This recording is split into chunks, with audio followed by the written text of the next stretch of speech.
So good morning, good afternoon, good evening, good night, whenever you listen to this. This is Matthew Bailey of BS Beats and Bailey. And before we get to our official podcast / final episode of season 1 of BS Beats and Bailey, I'm going to do something a little special here. I brought on a guest commentator of mine. Well, I brought in a guest commentator to provide his top list of the year. In this case, is top 10 tech of the year. His name is Donald Haffenden, really good friend of mine from Brooklyn, New York, representing East Coast all the way.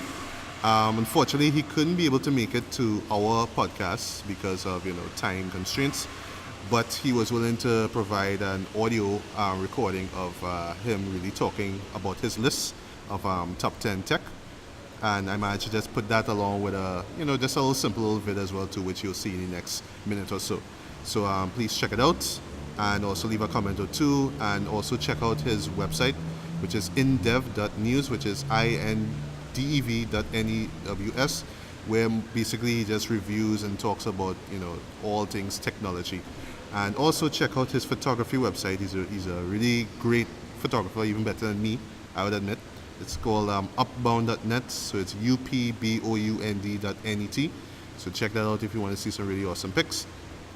And yeah, so once that's done, you could swing over to our podcast where we're just gonna talk about best and worst movies of the year, best TV of the year, best music of the year, and in my case, best hip hop albums that I've listened to for the year, and best EPs as well too. Because we have to acknowledge the EPs that came out. There were quite a good amount that came out this year as well. And also leave a comment or two and let us know what were your favorite things. What were the favorite things of 2015 for you? So yeah, that's it. So I'll put you on now to Donald Haffenden and his top 10 tech of 2015. What is up, everyone? This is Donald, aka Arm of Justice, from InDev.News. That's IND.NEWS, standing for humanity, which is always in development. I'm coming to you by the behest of Legally Black. Shout out to Matthew and his friend Ricardo. And this is my top 10 tech of 2015. This list is subject to change. However, it is my opinion. It is my list after all. It may not contain any Apple products. The iPhone 6S surely was a competent device, and so was the MacBook refresh. However, this is my top 10 list, as I'm sure as Matthew and Ricardo's list will be also their favorite films and albums of this year. Also, please forgive any background noises as I am recording pretty close to a busy road. That being said, let's get this little list started. So, number 1, and I struggled with 2 different devices, and I actually cheated and I put both of them there. But I put the Surface Book and the Surface Pro 4 on this list. And as many of the items on this list will be a combination of just various types of consumer technology, so it may not be top 10 in terms of one particular category like laptop or camera or phone or tablet. That being said, also a lot of these devices I can't afford, and I either went into B&H Photo or the Microsoft Store or Best Buy, and I tried to get my hands on them. But some of these devices I may actually have had some hands-on time. And for starting off, the Surface Book and the Surface Pro 4, if you watched the Microsoft event, then you would know just how awesome Panos did, for the most part, of introducing these devices and making Windows fans feel like they are, that they're finally at an Apple event, that they could finally take on Apple and say, hey, look, we have some cool stuff, so take that. Now, I am platform agnostic. I'm not married to Apple, nor am I married to Microsoft or any other particular platform, but I do live very much in the Windows ecosystem, and Anthony, who's just a co-founder of InDev, is very much a Windows fanboy, but in a good sense, not blind to logic. And we both discussed in our podcast just how awesome these devices looked. The Surface Pro 3 was already a great device that Anthony owns, and the Surface Pro 4 with this new type cover really sort of changed the game, I think, in terms of just how that type cover feels. The keystrokes with great travel, backlit. It even has a fingerprint sensor in one of the modules. And the Surface Pro 4, you can get up to a terabyte of storage, 16 gigs of RAM, really high-res display with a 3:2 aspect ratio that makes sense for productivity, ultra portable, pretty light. I must say it's a great device. And I wish I had, the however much, money that you need to go there. I mean, I remember in the podcast, Anthony was saying that we should go rob a bank. No, I'm joking. We're not gonna rob a bank, but we wanted to, man, to get those devices. And the Surface Book is even better. Now both these products are really buggy at launch, and Microsoft has done a good job of releasing patches to address most of those problems. Stutterness in the Chrome browser, issues when you try to detach the Surface Book's screen from the dock. But what I would like to see from the Surface Book going forward is we've established that they can put a quad-core, I believe, maybe dual-core, i7 processor or i5 processor, depending on which model you buy, in the actual screen. So you have a whole-ass computer in the screen, and that's awesome. So personally, I think they should really try to come up with a sort of like docking solution that will even let gamers take full advantage of this whole detachable, reattachable screen setup, because that would be really sweet. Because the only thing that's in the dock of the Surface Book is a bunch of battery, the discrete GPU if you bought that version, and some I/O. You can get that, use that design to make. And I think Asus has a product like this where you plug in the screen into a dock that has, maybe a water-cooled GPU or something like that. That would be really sick. And you could be flexible depending on you can use whichever dock that you need, depending on what your needs are. That would be great. But those are great devices. Definitely support them. My second device, and I haven't got a chance to use this, but it makes me salivate all the time, and that's the HTC Vive, which just got FCC approved. So it's going to be coming to U.S. markets at least very soon. That device, man, it's VR, but like apparently on a whole nother level. And I agree with Michael Fisher from Pocket Now when I would say that if I had it like that, I would just get a room and dedicate it to the HTC Vive. If what people are saying about it is true. I mean, we're going way beyond Gear VR for Samsung smartphones. I think you need a desktop GPU or connect it to a computer somehow to make this thing work. But it's incredibly immersive, I've heard. And I've heard quite some good reviews about that product. I actually got a chance to try Gear VR, and it's really good. I'm not going to lie. That's powered off of a cell phone, so HTC Vive must be taking things to a whole nother level. All right, so let's keep it moving. For number 3, I have Windows 10, the desktop launch, and it was not without fault for sure. Windows 10 is still in development, and not just because of the name of this podcast or this blog, and not just because Windows as a service is now a thing where Microsoft is continuing to release patches for Windows on an ongoing basis and not in major service packages. But Windows 10, with all of the caveats, was just a really solid release. It's free until July 29th, so it was free for a year when it was released. I recently upgraded my desktop, and I've had a couple of hiccups, but more or less, it's some really great software. They have an insider preview program, which you could try to, use the product for free, but you're going to have to deal with the bugs therein, and Microsoft is known for their bugs, trust me. There is not a single Windows 10 mobile device on this list for a reason, and I'm sad to say that.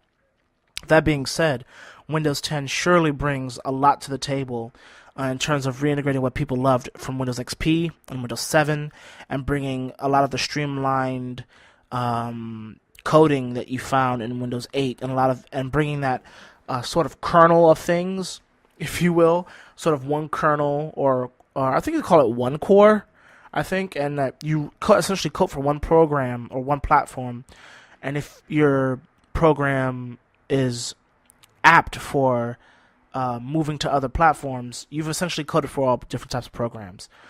platforms, excuse me. So I can make a program that can run on Windows Mobile, and it can work on the desktop. And then with a little bit of tweaks, it can run on Xbox One. And without a huge investment in coding time. There are also pet projects out there to bring iOS and possibly Windows 32 or Win32 desktop apps to the scene. I'm not sure if that's really the case. I know that the Candy Crush app in Windows 8.1, for example, and in Windows 10 Preview, mobile preview, was iOS code using one of their projects, these specialty projects to bring those types of apps over.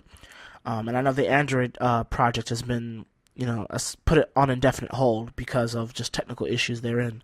That being said, this is some great stuff that we're seeing coming out of Windows 10, and I think Microsoft is forced to iterate and innovate or perish, especially given the mobile market and how they're just floundering in that mobile space.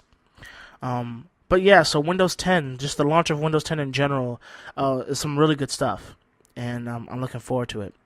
So for number 4, we're going to go to a camera now, and the Sony A7S Mark II. If you've heard anything about the Sony A7S, the original, it is a ridiculous camera in terms of low light performance. You can record externally to 4K, but the original was only capable of 1080p internally.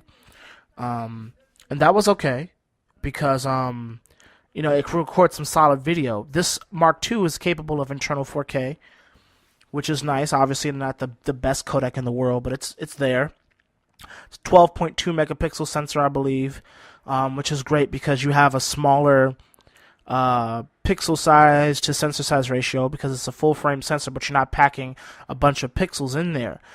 So it's not really aimed at studio photography, it's aimed at low light performance. Obviously it has a lot of issues like other DSLR video-esque modules have, such as perhaps rolling shutter, not the best audio setup. It's really a stills camera in its makeup, but the low light photography in terms of what you can capture for video for this thing is absolutely just crazy, and it gives you a lot of flexibility if you're lighting your scene well in terms of how deep you can make your focus. I mean, how you can make that focus, you don't have to go to f1.8. You don't have to go to f1.4. You can stay at f4, f5, because you have ISO flexibility, and if you're lighting your scene well, even outdoors, you have more flexibility than you normally would have otherwise. So there's that.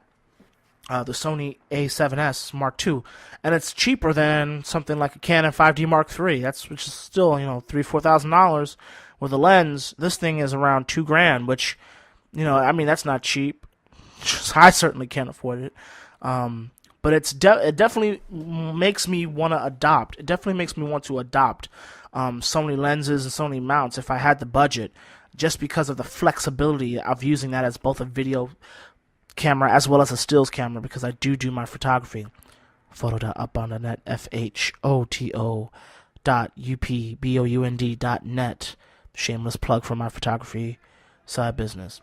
But let's gonna move on. Let's talk about a true video camera, and that's the Canon C300 Mark II. That's my number 5 pick, and it is a really great camera all around. I would encourage you to look it up. It's capable of 4K. I think if you get the proper sensor or a proper upgrade, it might be built in. I'm not exactly sure about that. I think that's more of the C500 territory, though. But you can buy a bundle from B&H Photo for crazy amounts of money that includes a 4K sensor, I believe. Low light is still pretty strong for the type of camera that it is, and even though EF mounts can be irritating, it can adapt to some really good lens, some good glass. And it's a true video camera. You can use the audio internally if you really need to, or plug in some mics via the XLR inputs on there, and it'll get the job done in an admirable fashion. So you're talking about, maybe sub $7,000 US to get this device, and you don't have to, pay that much money in a DSLR format. This is a true video camera, so the preamps are good. You have ND filter in there. It's a solid device, and I would love to own something like that, but I don't. So there you go. My number My number 6 choice is actually going to be cell phones at this point, and we're going to go with the Nexus 5X and the 6P.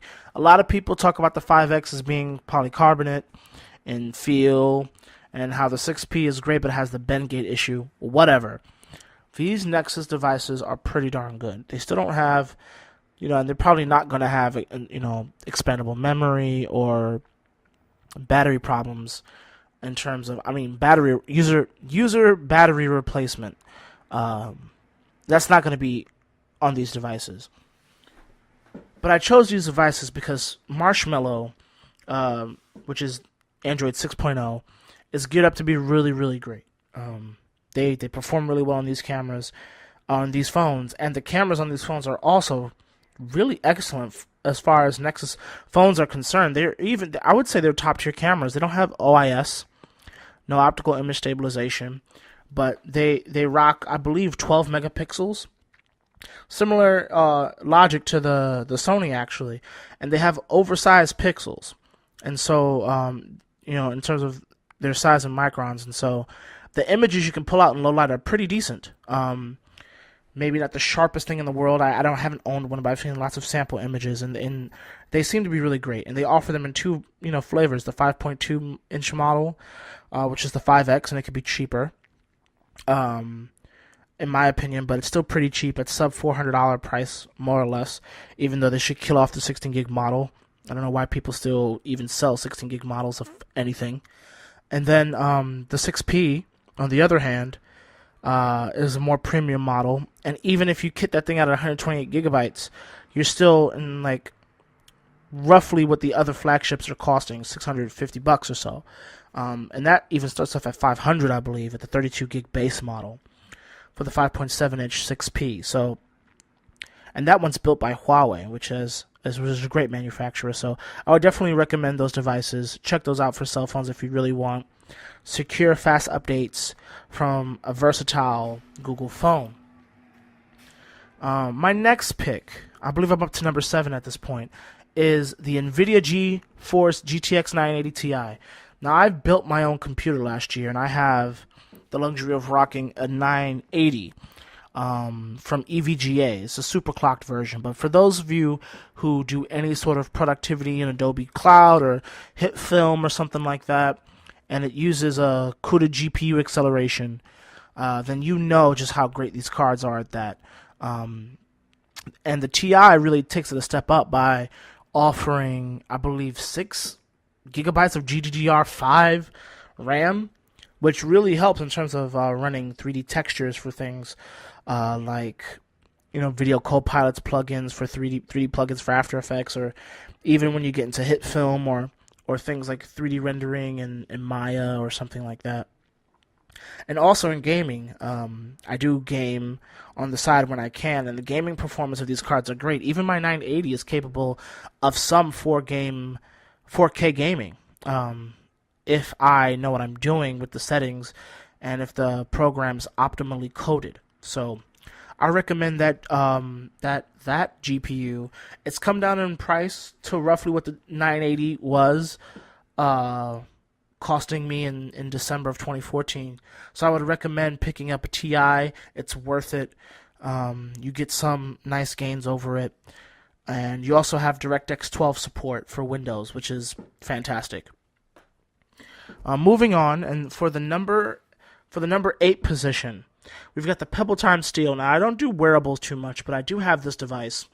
And I must say that I included this device because even though it's not necessarily Windows Phone supported or Windows 10 Mobile supported, if you have an Android device especially, this thing is great because it has a battery in there that lasts pretty much forever. If you're a light user to moderate user, you can probably get yourself anywhere between 6 to 10 days of battery. I've gotten 12 from really light use when I haven't had a ton of notifications coming in, and it's unobtrusive. It's a device that looks beautiful in my opinion. It's pretty good. Some people actually mistook it for the Apple Watch, which that story is a convoluted mess. The Apple Watch, even on Apple Watch, Watch OS 2 or Watch 2, whatever they call it. But the Pebble Time Steel Edition in particular, it's a little pricey. It's around $200 to $250, but this holiday season it saw a lot of discounts, so I would recommend buying it then. And this thing, the battery lasts a long time. You have some canned replies that you can use, as well as use your voice through Bluetooth connected to your Google or Android phone. And you can voice reply and then just leave it and forget it. And it really doesn't intrude your life as much as you would think. If you have a lot of notifications coming in, you can obviously pare that back. If you're a really busy person, you're probably into your phone anyway. So this might actually not even be that useful for the busiest of people, because they're going to be pulling out their phone every 10 seconds. That being said, this device in particular truly is pretty handy. It's a great watch. You have lots of different watch faces, and you can forget to charge this thing for a very long time, and it'll just work. And even when the battery goes below 10%, it'll go into a low power mode and just show you the time, which is really great. The screen could be a little bit better, but overall, I am not upset with this watch, and don't even see the need to have to update it for some time. And if that doesn't suit your fancy, the Pebble Steel and the older Pebbles are actually just recently got a lot of the timeline updates as well, which is the timeline UI that the watch uses. You can look at your scheduled appointments in the past or the present or the future on this watch face. It integrates with your calendar really well. So the old Pebbles have that too. If you were paying attention to some of the sales, I believe they were even as cheap as $70 US for the Pebble Classic, which could run software like that now. So check that out, folks. In ninth place, we have the Moto X Play Edition. That's a cell phone. It's about a cool $500. I don't own it, but if you're looking for an unlocked phone that's similar to a Nexus product, I threw this on there because that's great. And I should probably even mention the Moto G or the OnePlus 2. Or the OnePlus X, and there's a rumored OnePlus 3, and there's a rumored OnePlus 2 Mini. Either way, the OnePlus phones at this point are still costing anywhere between $250 and let's say $400, and it can get you some really great performance, as well as the Moto G, which is around $200 something, depending on what you want, like maybe $170 to $220, and you can still get a great device. So I guess I'll put that all as a bunch of hodgepodge of different Android phones that float between, $180 and let's say $400 that give you flagship cell phone, smartphone performance for relatively, comparatively cheaper costs, off contract, by the way. So unlock GSM, you can take it. Matthew, Ricardo, you can use this thing in Trinidad. You guys can therefore fly that to Japan. You can take it to Russia. And it should work as long as you put in a local SIM card, because the things are unlocked. You might not get all the cell phone bands you want, but you will likely get 4G or 4G LTE speeds in most places.